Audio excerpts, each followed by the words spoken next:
Hello and welcome to a BoredGamer Star Citizen podcast prototype, I suppose. Me and Did we Zin not are do going this to be. before? What do you mean? Is this Well, a we did. prototype? So, okay, we did it with face cams on live stream, and the. Well, no, we talked about the Mercury Star Runner, the whole Did we? Mercury Star Runner gate. Oh, but it wasn't like this. This is going to be a regular thing. Look, Zin, I haven't even started properly in the intro, and you're already subverting my expectations of what this even is. So this is a Star Citizen podcast prototype thing.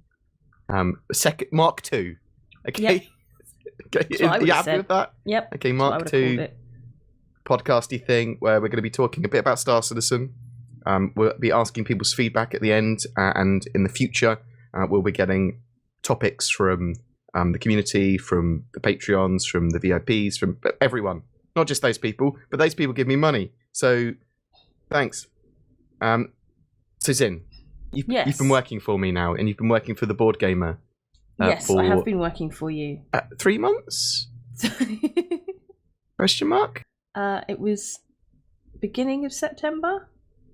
Oh, that was 4 months. A few months. 4 months. That sounds right. A quarter. Yeah. That means you have seen Star Citizen in the 3.11 branch, and now in the 3.12 branch. Yep. What have your experiences of Star Citizen been? Because obviously you saw it ages and ages ago. Tell me of your Star Citizen experiences. When did you first see it? What did you first think of it when you first saw it? I don't remember. Oh, forgettable game. Forgettable. So I never had an interest in it. Okay. That's my feelings. And there was this whole joke of like, when you start working for Bored, you're gonna have to play Star Citizen. And it's actually not been too bad. No, it's not been too bad. That is what I like to hear. Yeah. So Zin originally saw sort of Star Citizen, or I tried to get into her when we first had Arena Commander, Star Marine for Arena Commander, and it was a janky, hellish experience. It was fun for people that were playing Star Citizen because we were like, oh, this is something cool and new, and it was a bit of a laugh. But it was a janky hell experience compared to another first-person shooter type game, which is obviously super refined. Any other first-person shooter. Well, yeah, not any other. I mean, we played that game Dizel, didn't we? And where you could shoot through walls. I'm pretty sure that anything. Star Marine was worse than that. Okay. It's got a lot better since. It's still very much alpha, Star Citizen. So you've been playing in the 3.11 branch, getting lots of footage. Mm-hmm. I've been forcing you to be more like morphologists, which is obviously going to take you some time. We're sending you to architect school. We're sending you to... Going to get a diploma. Yeah. I think he lives in Taiwan as well. Does he? You there. I think so, yeah. Oh. Morphologist has actually kindly said he would genuinely help me and Sin get better shots. So thanks, Morph. We probably will take you up on that offer. So how are you finding capturing footage and editing at the moment at Star Citizen then? What's it like working with it? Their camera, what's it called? Controls? Advanced camera thingy, it needs work. I mean, it's great that the game's got it. You don't have many games that has that sort of feature, but it's so... I don't know if I'm missing something. This is why I want to talk to morphologists and people like that. It's just too raw? No proper UI behind it? Well, it's not really the UI that's the problem. It's just the input controls. Is your partner DC made you a lovely little controller for camera controls, didn't he as well? Yeah. So we've got the tools. But even then, it's so like it can be so janky sometimes. Yeah, so I've noticed some content creators, they get beautiful shots, but I suppose that what they do is that they persistently try and get those shots 100 times, and then a few of those takes will be beautiful, smooth shots. We ain't got time for that. We at BoredGamer, we're a bit more rough and ready. We're sort of like, that would do. Because, Zin goes, she's not like that at all. She's very much more perfectionist. It has to be done properly. And I'm trying to break her down into no. We've got to get videos out every day, and there is a level of low effort that people expect from my channel. And if you damage that expectation, people will be sad. If we started churning out shots better than Morphologists and some of the other great content creators, then what are people going to think? They're going to think, what is this? I didn't come here for these great shots. I came here for raw knowledge, and I wanted to look at someone's videos and go, I could do that. I could easily edit and create a video like that. That's all right. An everyman's YouTuber. You should have seen my low effort on Christmas Eve, though. You were all like, oh, do some videos. And I'm like, it's Christmas Eve. And you're like, ah. And I was like, okay, here you go. 20 minutes video, boom, done. Yeah, I didn't say you were having Christmas Eve off. Zin wanted Christmas Day. What day is it today, sir? Well, it's Christmas Day. Go back to work. Don't get the goose from the shop. Go back to work. She wanted Boxing Day off, sort of. And she artificially moved Boxing Day to the bank holiday Monday, which is apparently Boxing Day, a few days after, on the 28th. That's not. What do you want? New Year's Day off? Well, you're not getting it. No one's allowed to celebrate New Year's this year. You're all in lockdown. Tier 5 lockdown.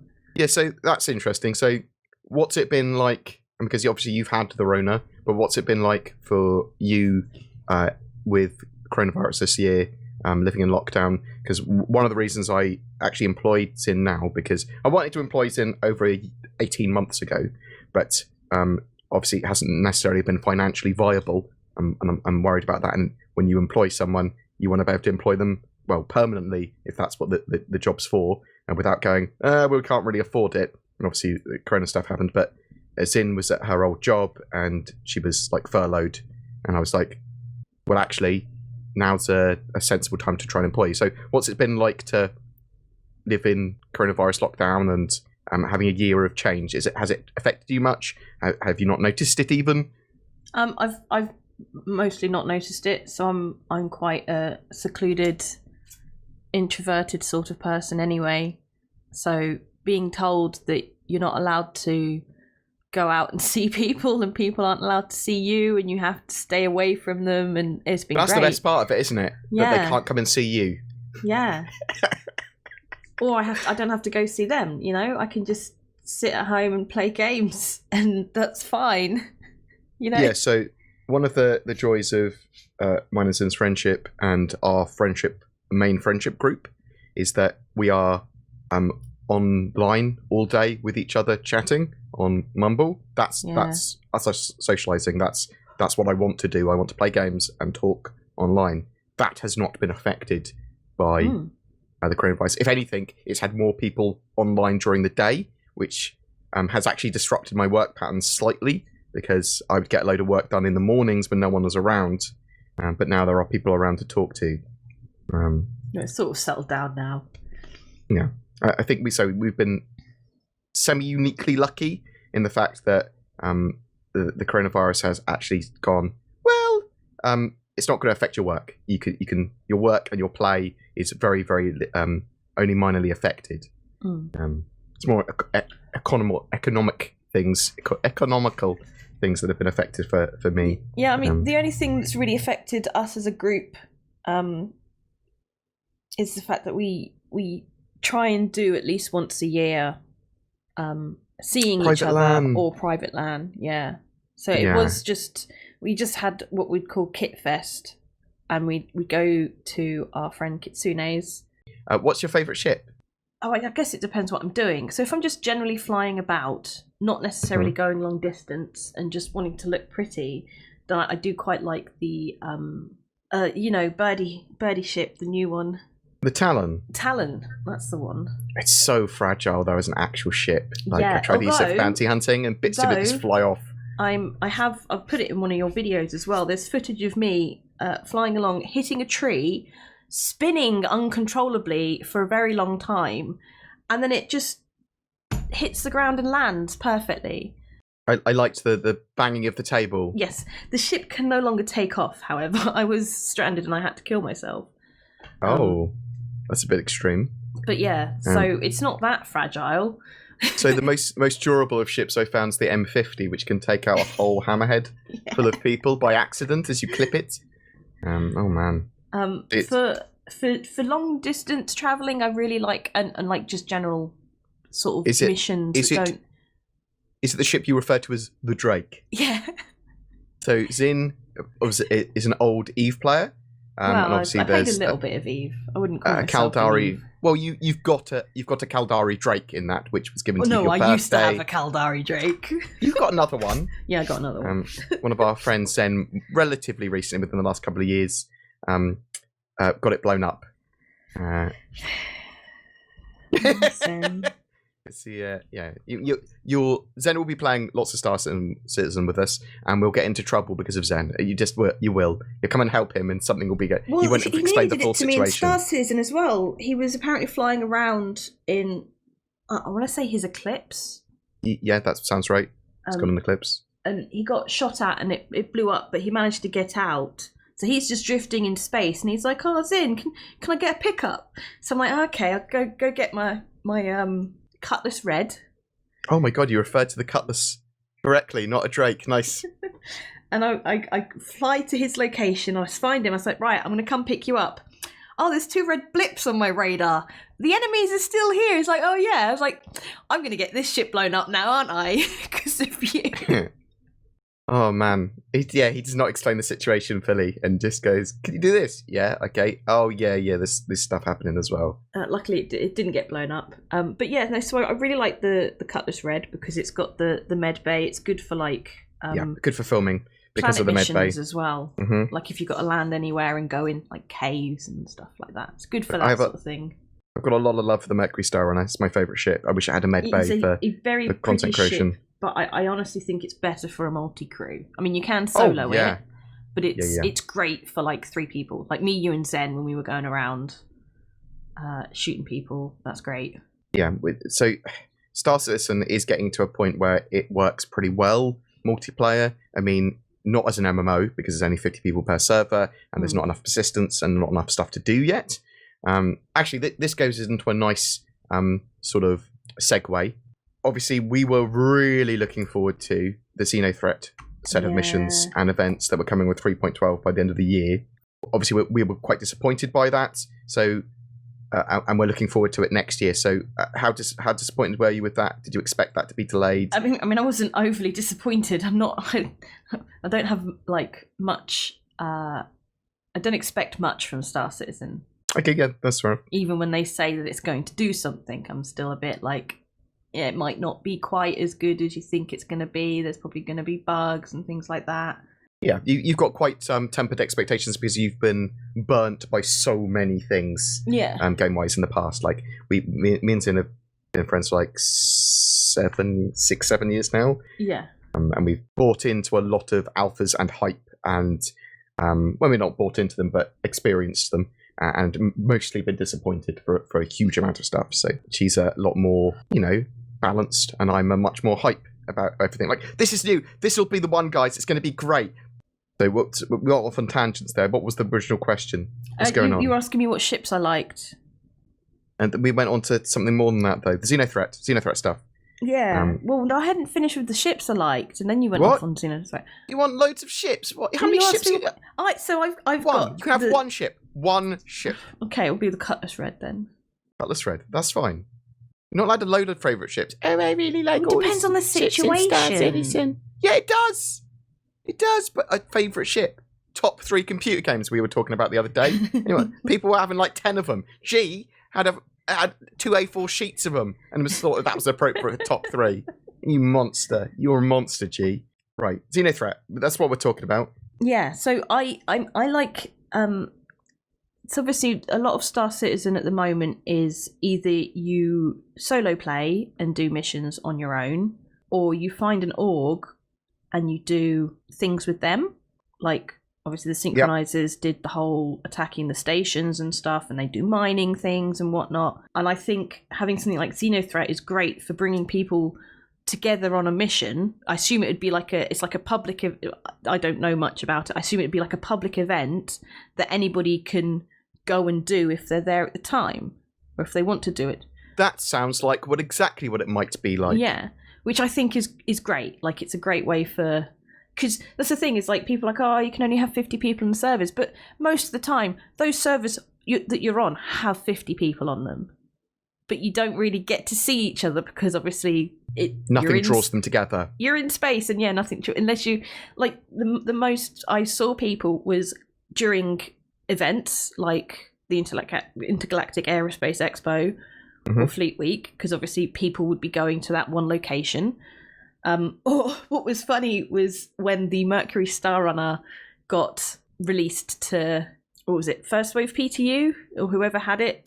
Yeah. And content creators, like you basically messaged me or something because it was like 11 o'clock at night, and you're like, Mercury Star Runner's out, go grab footage. And I jumped on, and I swear I had never seen that many people heading to the spaceport before, the landing zone. When there's something new out that's just come out, especially like the Mercury Star Runner, which is super hype as a ship, people wanted that. People wanted to see it. That every time I'd spawn the Mercury Star Runner, about a dozen people would sort of surround my ship and try and get in. And I was just like, yeah, that's fine. You go crazy. I'll spawn it for you. You mess around with it. You can do what you want on it, sort of thing. I'm just capturing footage here, and that's how I learned that the White Queen was enabled you to sort of open the secret passage, because someone just did it in my ship. Yeah, I was like, oh, so that's a good laugh. I like that sort of stuff. Obviously, a lot of people were. Okay, so what's your point of view on this? A lot of people were very annoyed in the first wave PTU because content creators who hadn't bought the ship got access to it. Not all content creators, just some. Do you think they should have been given access to it at that time, or do you think it's not this again? Well, I thought it's a thing, isn't it? It's a thing. It's a thing. It happened. I don't have a problem with that. I think like it's entirely up to Cloud Imperium to do it. It's a good thing for them to do to promote the ship.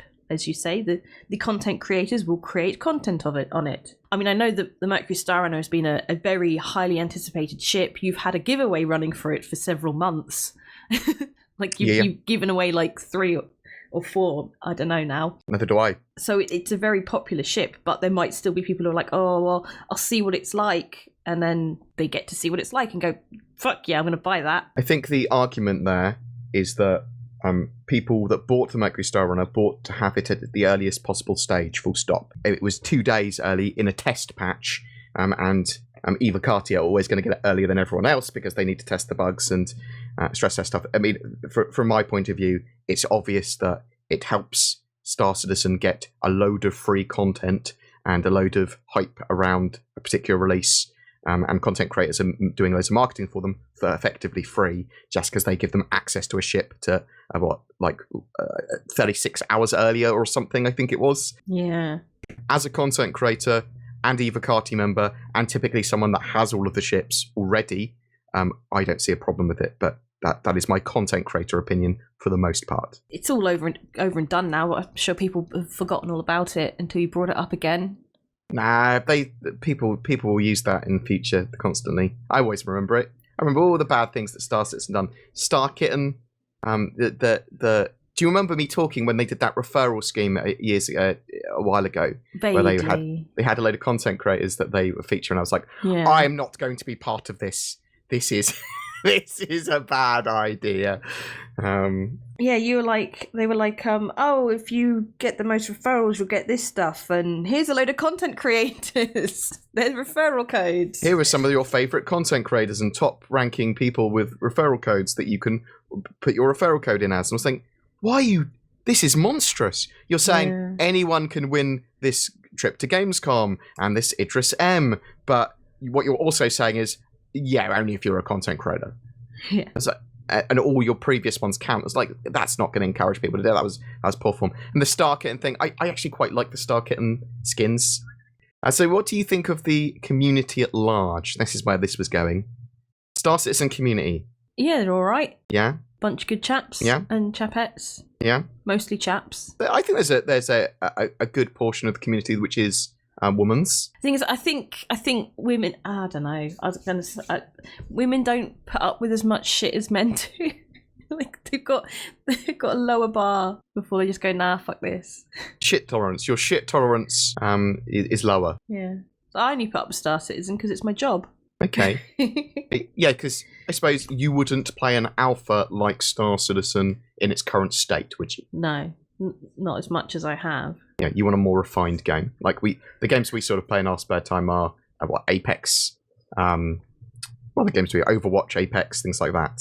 Like fully finished, fleshed out games. Have you experienced any of the more dark sides of the community, or any of the more white knighty sides? No, not really. Because you don't see much of the Star Citizen's like super refund stuff, or the. No, I don't generally look at anything like that. That's not something I have to bother with. The question I get quite often on stream is, are you not BoredGamer's girlfriend, Zin? No, I am not BoredGamer's girlfriend. A man and a woman can be friends, especially when it's me as the man and any other woman. But you're a Star Citizen sex symbol. Oh my god! Who are you talking? Are you talking about me or you? So what is it like, Zin, being a Star Citizen sex symbol? I'm not. You're so modest. Mate, I'm not. Yeah, I think that I'm potentially a Star Citizen sex symbol in the community as well. I think you kind of are. Yeah. You are certainly a Star Citizen potato symbol. Oh my god! I know. I make unattractive potatoes somehow charismatically sexy, don't I? What's it like working with me, for me, Zen? It's all right. Yeah. You can be a bit of a not a pain. Not difficult. I'm just going to restart my PC 1 second. Not difficult because generally if there is something that I have a problem with, I tell you and you're like, yeah, sure, no, that's fine, I'll do that this way. But I think it's because you... picked up bad habits. Yeah, and you're doing everything solo for so long that now suddenly somebody else has come along. And I'm not saying that my way is the right way, but... it's the right way. No, I'm not saying that my way is the right way, but it's obviously the way that I've... Zin is much more ordered than I am, and I'm much more able to ad-lib and sort of talk about stuff off the top of my head. Pretty freely. But I think it's the way the videos and a lot of the stuff that we do with that needs order, and the processes need order, which I was just sort of like janking around doing whatever. Well, not necessarily on all the videos, but certain videos that it needs to be, there's a script, stick to the script. Cyberpunk versus Witcher. Obviously, I take it you like Witcher 3 more than you like Cyberpunk. Witcher 3, yep. What are your thoughts on Cyberpunk, just briefly? It's all right. It is basically Witcher 3 in the future. But yeah, so Cyberpunk obviously was looking forward to it, like that whole setting and genre and stuff. But it was basically The Witcher 3, which is all right. Like, Witcher 3 is a pretty good game. But I picked up The Witcher 3 a couple of years after it came out. So any bugs that it did have, and I believe it did have performance issues and bugs to begin with, most of them had been ironed out. Do you think that with the bugs and problems that Cyberpunk's had, that Star Citizen's now bought itself a load more years of development if it wants it? Yeah, probably. Yeah? Because, but let's talk about this. What are your thoughts on the extremely long development cycle of Star Citizen? Do you think it's actually going to come out, Squadron 42 and Star Citizen at some point? Or do you think it's going to be a forever development? What are your actual thoughts on that? I'd like to think that Squadron 42 will definitely come out at some point. It's relatively high praise by Zin, by the way, so she's... Purely because it's not an open world game like Star Citizen is. But yeah, so I'd like to think that Squadron 42 will come out at some point, and I'd love to see it in possibly 2022. That is the earliest that we would get it. Yeah. Whereas I feel that Star Citizen is probably going to be a continuous, evolving thing. And do you think eventually it will go into beta and will eventually actually be considered a released product, not just an alpha? What I think is that it will probably get itself and get people comfortable with the fact that it's never going to really be complete, and it will probably eventually release, but it will always be this changing, tweaking thing. Okay. So you see it as like they're working towards the major core features, and they're going to keep on adding loads more gameplay, and then they'll get to the stage where it's sort of, well, yeah, it's released, but there's still a huge amount more to do, and we're going to keep on doing it every quarter. 2021. Yes. Do you have plans for 2021? Tomorrow. Working, probably. Oh wait, that'd be New Year's Day. New Year's Day I've got off, haven't I? What? Yes, thanks. Thanks, mate. You have a New Year's Day off? I have no idea. You can have it off if you want, I suppose, maybe. So what 2021? So starting Yes. tomorrow. What plans do you have for content for Star Citizen wise? What are you gonna learn to develop? How do you edit? What new stuff? Good things? You do good stuff for BoredGamer? Oh, I don't know. Okay. I'm always trying to get new things, but it's a case of getting in there, looking at stuff, and going, "This is my plan." You know. Some of the stuff that I want for 2021, means are planning to play a lot more on stream. So Yes. obviously, there are some people now, and feel free to contact me if you want to be part of this as well. I'm looking for more lieutenants and people to help organise stuff. So Zin's going to be chief organiser of BoredGamer Star Citizen, the events, and doing stuff in game and doing stuff live. So if we need to grab people for footage, if we need to grab people for events, organising events and stuff like that, but there's going to be a load of other people helping organise that. A couple of people contacted me, like Summer Yeti, thank you very much, appreciated. We'll be making use of you if you wish to participate and help. Genuinely very much appreciated. So yeah, we want to play more, get more gameplay footage, do some more silly stuff in game because Star Citizen is a lot more playable now. We're looking forward to Theatres of War and being able to play that regularly. They're going to be up the Tonk. The Tonk. That's actually a good point. Some of the new ships and just general patches. There's some pretty big content coming there as well. So stuff like CitizenCon and Bar Citizens next year. Like CitizenCon, almost certainly will be back in America next year, but there'll be like a mini event probably in the UK. I want to do my big BoredGamer Bar Citizen, Yes. which will be a pub quiz and a big social at a pub for the day, or maybe even a weekend, and hopefully get a panel with some devs. That'll be good. I want to get people influencing what content's on the channel a bit more. So channel members and Patreons and stuff, we'll be putting polls up probably starting tomorrow, maybe the day after, because apparently people are taking the day off tomorrow. Is there anything you're looking forward to in 2021, Zin? No. Have you seen any of the other content creators for Star Citizen? You Not watch them personally, no. other than the Morphologists, No. which I forced you to watch? Not really, no. Who's your favourite Star Citizen content creator that's not Morphologist? Some guy called BoredGamer. Okay, yeah, that's good. Make sure you keep that in there. That's. Don't know, Citro's pretty cool. Citro is cool. He's got a very relaxing voice. Yeah, Citro's it. Yeah, because we've worked a bit with synchronizers. Citro's obviously there quite often. Yeah, there's some pretty cool chaps and chapettes in the Star Citizen community. I am looking forward to what will happen in Star Citizen 2021. Very, very much looking forward to hopefully them finally eventually releasing Xenothreat. Maybe. Yeah, so yeah, hopefully Xenothreat in January, but early 2021 is what we've been told. I mean, when they say early 2021, I'm thinking like maybe February, March. Yeah, that's quite possible. I mean, we've got I'm looking forward to May with Fleet Week. I think Fleet Week's going to be pretty good, but I think each major quarter will have a set of dynamic, interesting missions and events going on now that change. It'd be really good because, like, obviously the only real things that you had to look forward to were Fleet Week and Intergalactic Aerospace Expo, which were essentially 2 points in the year, 6 months apart. And CitizenCon. Yeah, but I haven't experienced that yet. So I suppose you haven't, have you? Nope.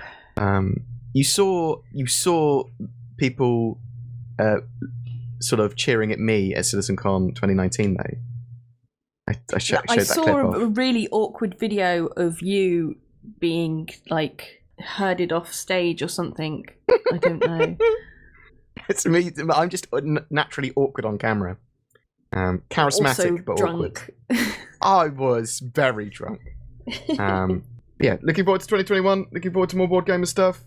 This has been a weird Star Citizen prototype podcast. In the future, I want you to influence what topics we talk about, and it will change. We'll probably do something like this every fortnight, probably. That sounds reasonable.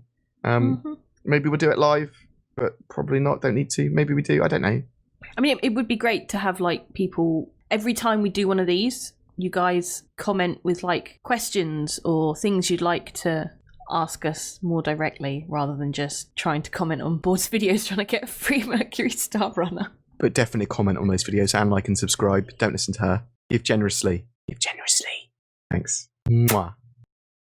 Ho, ho, ho. Merry Shipmas. We're giving away a Mercury Star Runner in December because it's Christmas and we do it every month anyway. Zin, put a Mercury Star Runner in my hand because that's what we're giving away, and put a hat on it, like a Christmas hat. There you go. That's animation for you, potentially. I just moved my hand around. So just comment on any one of my videos during the month of December to be in for a chance of winning that. Also, maybe give someone special the gift that keeps on giving. I'm talking, of course, about NordVPN. Links below. Also, don't forget Shadow. They do cloud-based gaming stuff, so you can get that as well. Thanks for watching, guys. Click the YouTube join button, like and subscribe, do all that sort of stuff. Thanks for supporting the channel. Merry Christmas. Oh, oh, oh. Mercury Star Runner.